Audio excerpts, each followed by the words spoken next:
Heyo, what's up? Stand up. You ready for some Silvermania? Get it? Because Silverman, names that end in man, you just put IA on the end. It's like Silvermania. Yeah, you all got hit with Silvermania last week. Um, and I was happy to not that I wasn't walking into a fight as I have in the past.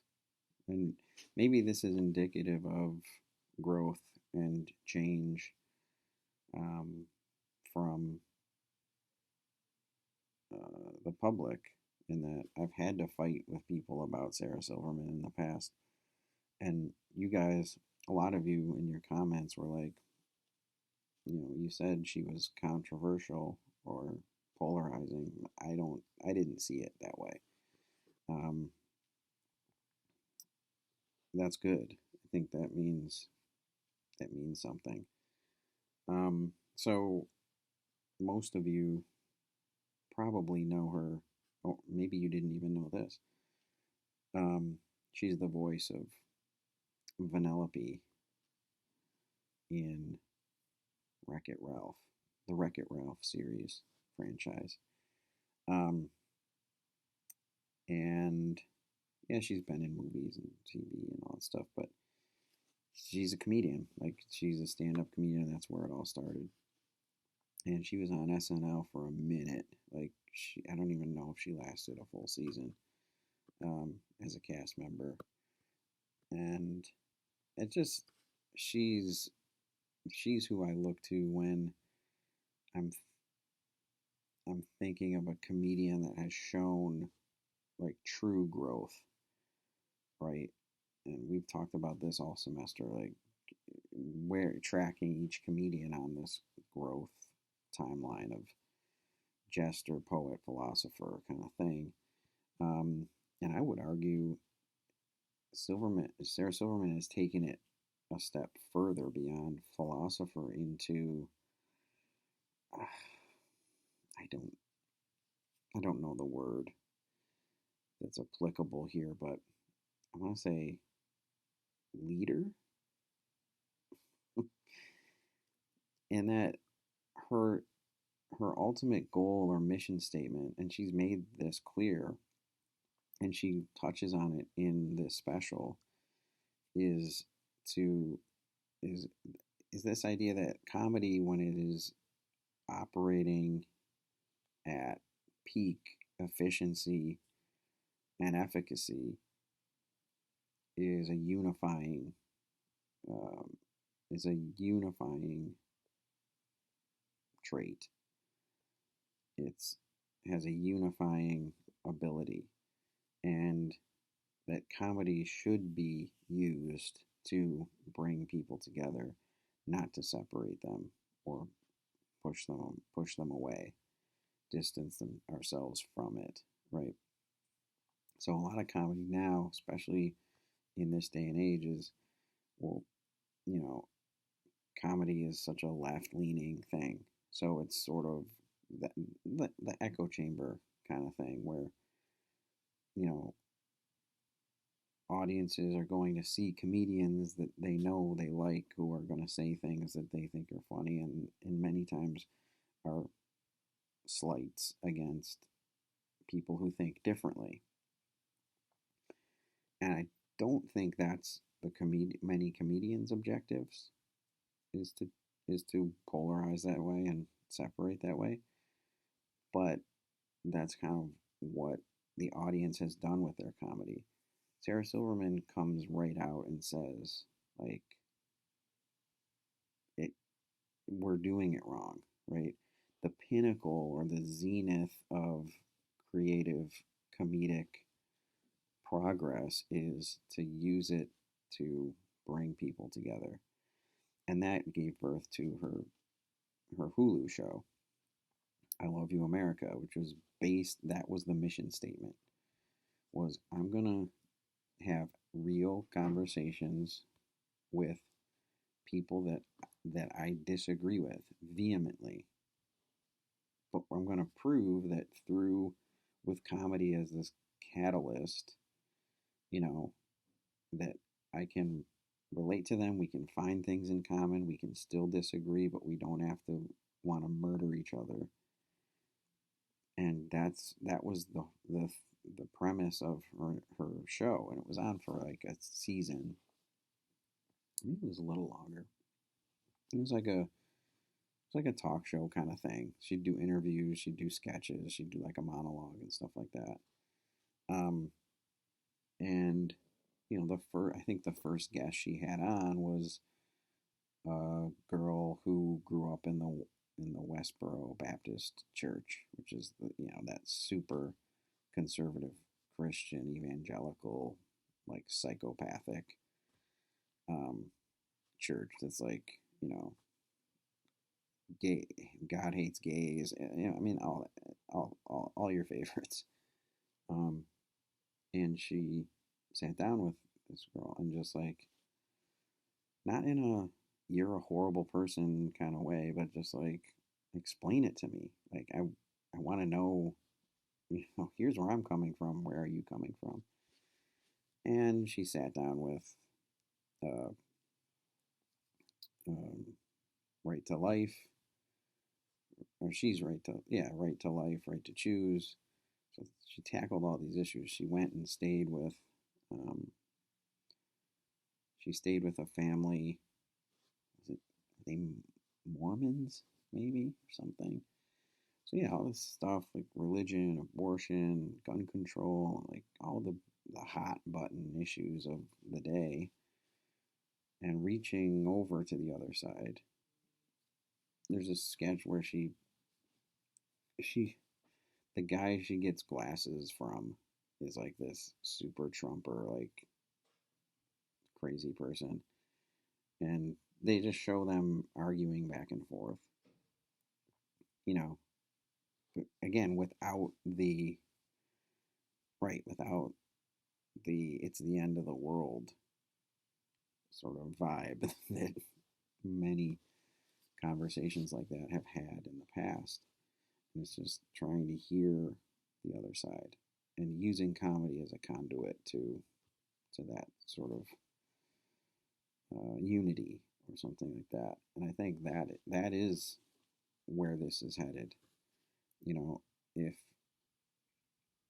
if it started with humor, comedy exists where the shit's most fucked up, you'd think that the growth would take you to you know, comedy should be the one to fix it, or could be an agent of repair, I suppose.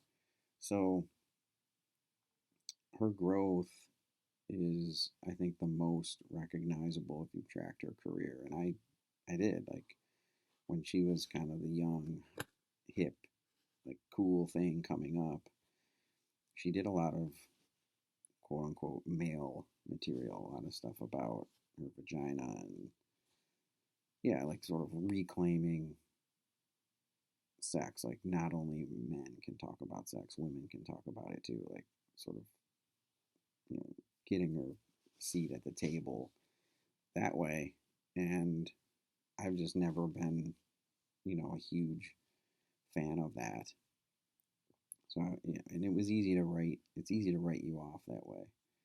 But I think she continues to do it because that double standard still exists. Like a lot of you were right. I think Allison AG was, you know, the reason she's so polarizing is because she's a woman saying these things. I mean, there's that is truly the only controversial thing about her is her gender. And you're like, that's not really. Guess we're getting to a point where that's not really controversial anymore. Um, but watching her make this progress, and if you've seen her Jesus is Magic special, that's fantastic too. It's You can see how she's put the time in. She wants to. She's grown and developed. Um, to if I Love You America is that the pinnacle. Like she's grown the most, I would say. Um, the big question that sort of drove the discussion in class last week was why is she so polarizing, right? And there were various answers to that or ideas about that. One was her Jewishness, right? She's kind of from a religious perspective, she's controversial, and um, her material can be controversial. She's a woman, controversial. She's transgressing. I kept using the word transgress. I remember she's transgressing all of these limits or boundaries or labels that people want to put on female comedians, you know, specifically. But her political views, that was another one. She's she's she's clearly left leaning or liberal, right? And she's talking about how she was a product of her, you know, her environment, right? She grew up with liberal Jews, right? So um, she kind of she embodies a lot of things that are divisive just in and of themselves, um, and kind of transgresses femininity with her when she works dirty, transgresses her Jewishness when she criticizes religion and things like that and talks about her religion the way she does.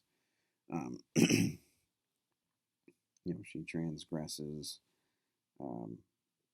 like anybody who's not a liberal, you know, is going to see her stuff as controversial or negative or whatever. So it's just I think she's perfected this character.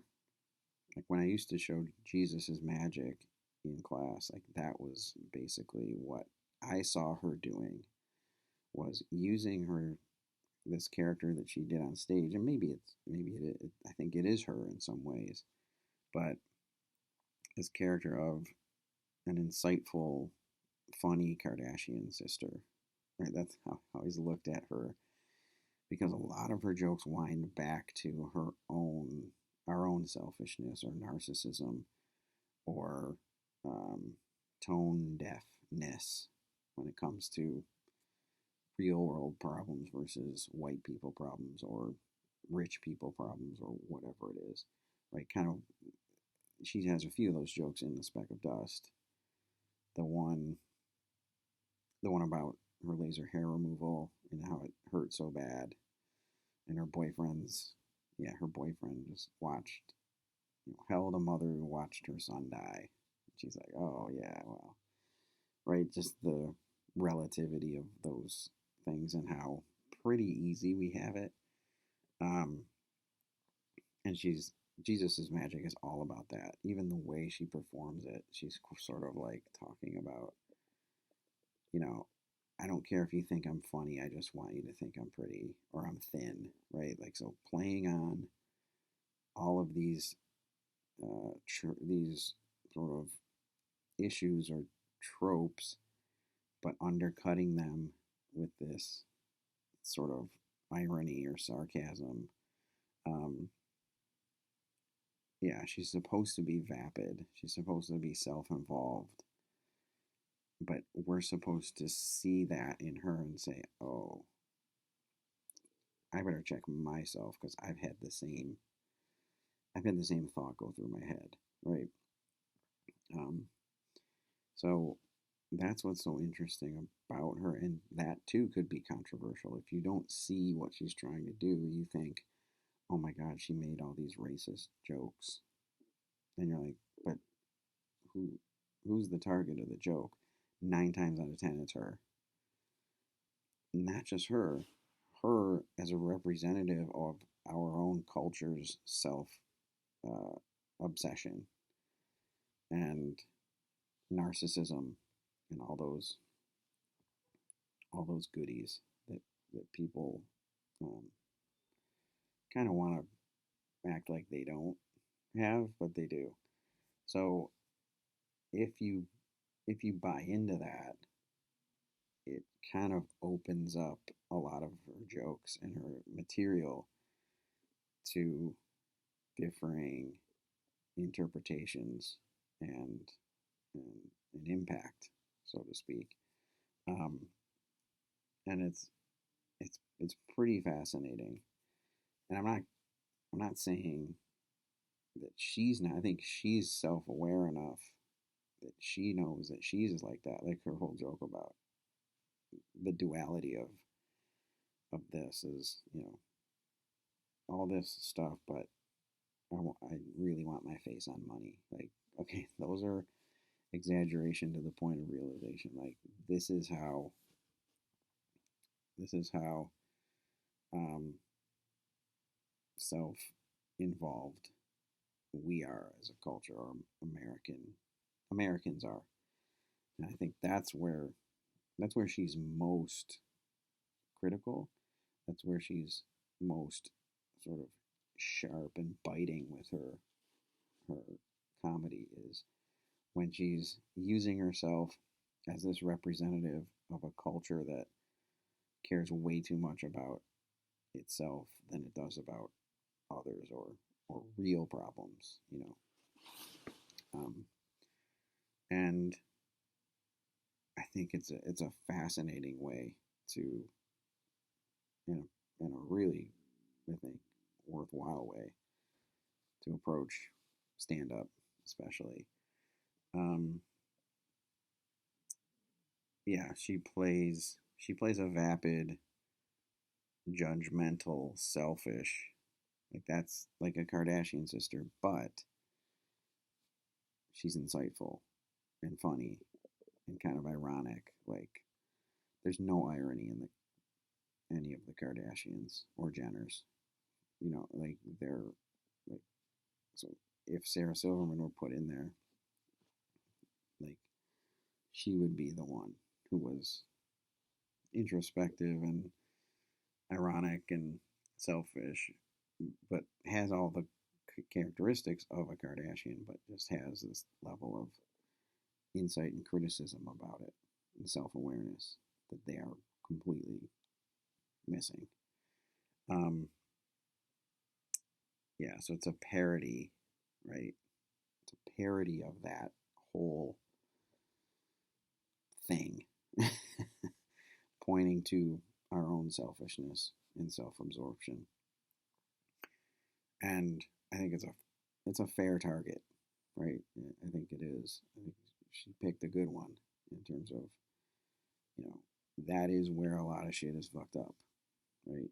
And that's, I think, where she starts a lot of her humor, a lot of her jokes build out from this idea that we need to be less self involved, less narcissistic, less selfish. Um, and I think she goes back and forth between those jokes for a reason in Speck of Dust, because she'll do those those kind of those jokes, and then she'll go outside and talk to the protesters, right, and show how we can go about not being so selfish, trying to relate to, right. Um, she has a lot of good material um, about, like, the whole thing about love and how romantic comedies, or Hollywood for the most part, has kind of ruined that or tainted it, or, like most things, made it this unattainable thing that we're constantly chasing but will probably never get, right? Everything is so perfect. Um, and there's the stuff about Barbie dolls, and I think she has a good take on that stuff. Like, just it's it is hypersexualized, right? But stripped of any of its authenticity or real what makes a woman, right? No nipples, no vagina, no, you know, yeah, but just hypersexualized, and this is what girls grow up with, um, being ashamed of those parts for the most part, or being afraid of those parts. So a lot of stuff about body image and the way women are represented in the culture, stuff about religion, stuff about abortion, um, all that stuff is sort of from coming from this, using this voice to talk about these things is pretty revolutionary, I think, um, because again, it's she is playing this character. It might be an exaggeration of herself, right? But she's playing this character, and a couple of you brought up the same way brought up it was brought up with Chris Rock. She kind of blends jokes well.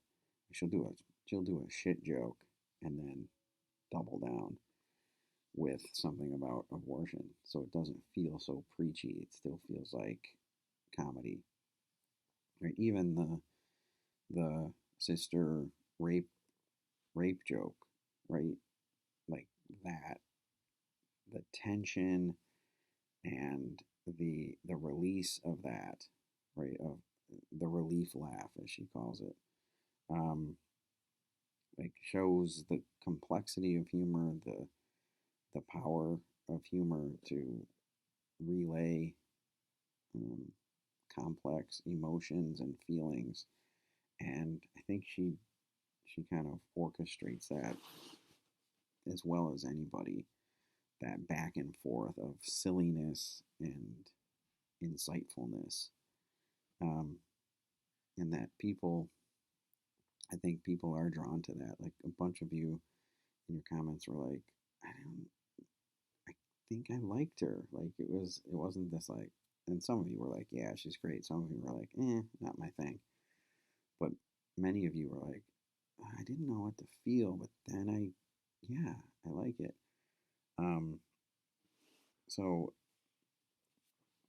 getting to your comments, um, thank you, by the way, for your comments. Oh, I'll put the bonus word in right here. Use the word freedom. Did I use that already? Use the word freedom in in your comment on this post, and I'll give you so much extra credit you won't even know what to do with it all. Freedom. Use the word freedom. Your comments. Um, Jules was talking about, it was interesting the way she talks about the male gaze, like how femininity is generally shaped by men for, you know, I mean, at this point, for most of women's lives, and they spend much of their lives trying to conform to a male idea of what it means to be a woman. And she talks about that, right, with the Barbie dolls and the hair removal and like all the hoops that women have to jump through for men, and how that's kind of, it's not kind of, it's very fucked up. Um, and that needs to be, obviously that needs to be turned on its head at some point. Um, and Lydia mentioned that the same. Um, but Jules also commented on, and I talked about this too, like that the whole story about going outside, connecting with the protesters, like that's where her comedy wants to go. Using humor to unite opposing sides, right? So she goes out and says, "Isn't this great? Like We live in a country where you can have your opinion and protest my opinion, which, and I can have this show and do this, and we can coexist. And, she meets the sort of hatred and anger with a joke, and the girl laughs, and like that's just just a small dose of what humor can do, right? Humor really can unify us. And yeah, it's not going to change things overnight, but that connection can turn into something bigger and, you know, more direct change, I guess. Um, Courtney and Alex brought up the concept of honesty, right? Like she's super honest, and that's how you get that feeling anyway. Um, and it brings up how crucial that is to good comedy. I think is being honest with an audience, being honest with yourself, representing yourself with some sort of authenticity. Um, you know, and Courtney talks about how she's full of herself. And this goes back to my Kardashian theory, right? I think she plays this full of herself card for a reason, to expose how shallow and ridiculous it can be and obnoxious it is to be that full of yourself. That's my take on it. Maybe I'm giving her too much credit, but I think if you watch her stuff and the trajectory of her career, it becomes um, more apparent that that sort of vapid self interest is to a point. Um, Jack and Michael, well, Jack talked about the range of jokes, right? And Michael talked about the range of jokes that we talked about with Chris Rock, right? Able to blend and sort of push and pull, take you somewhere deep, and then pull you out with a shit joke or a dick joke or something like that, like that rhythm. And she plays with that rhythm very well. Um, but Jack also talked about using comedy to attack versus using comedy to raise awareness, right? And that's summed up in many of her jokes, but most succinctly in the story about the protesters, right? Um, she doesn't go out there and scream and yell and tell them they're wrong and to get off the property. She goes out to try to connect, to try to raise awareness. Like, here's what we're doing. What are that kind of thing. Um, she doesn't have that defensive, angry stance that like Dice or Kinnison or those guys had, right? Because she's not about attacking the threat. She's about understanding the threat, maybe. Um, I don't know about. Uh, I don't know about. What's the word?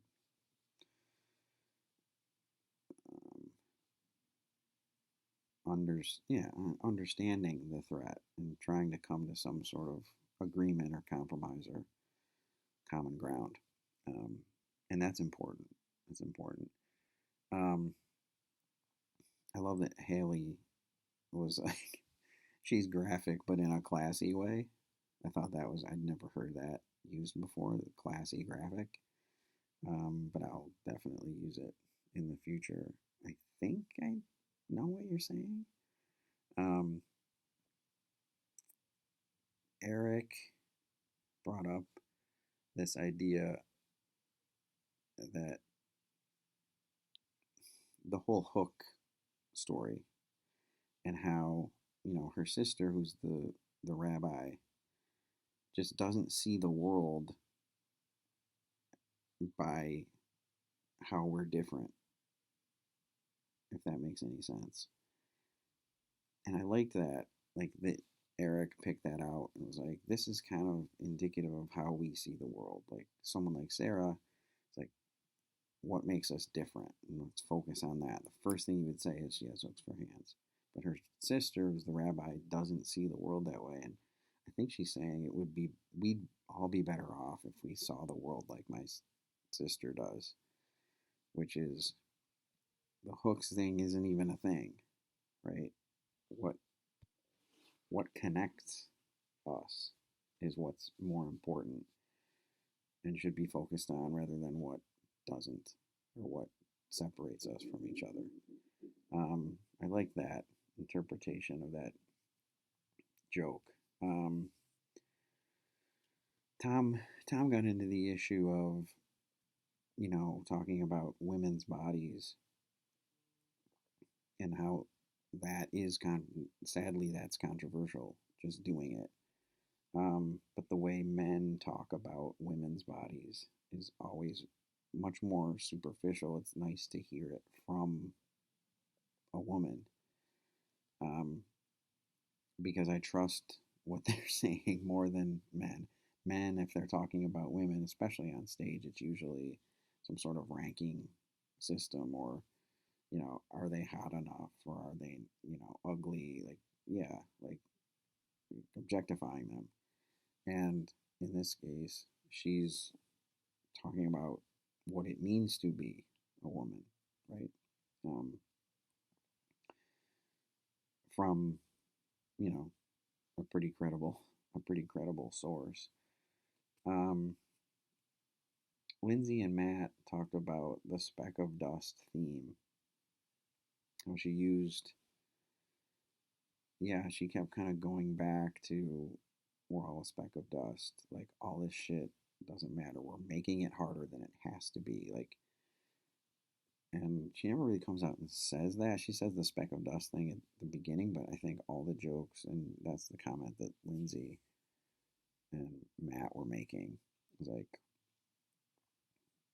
that, that if you think about it, that's a great title for this, and it sort of ties everything together in a neat way. And I hadn't thought of it that way. Um, Jackie brought up self awareness. That's something we haven't talked about a ton, but I think it's something it's kind of a new development in comedy. Um, Maybe Garofalo was sort of the comedian that we've watched so far that was sort of invested in that as kind of a Gen X thing, like looking at yourself, like really being aware of who you are and your impact on things. And she's certainly self aware and how that connects with being humble. Like, because most of us who are self aware, we understand more than our strengths, we understand our weaknesses, and we sort of embrace them or admit to them or try to improve them like that. Those are all humble actions. I think you're right. You caught Sarah Silverman, you know, experimenting with or figuring out like that humility and self awareness will help your comedy and help it get where it needs to go. Um, and how unifying comedy can be. Again, that the story about the protesters. Um, so that's a lot about that's a lot of Silvermania. But I'll see you guys. I'll see some of you guys soon, and other review not as soon, but soonish.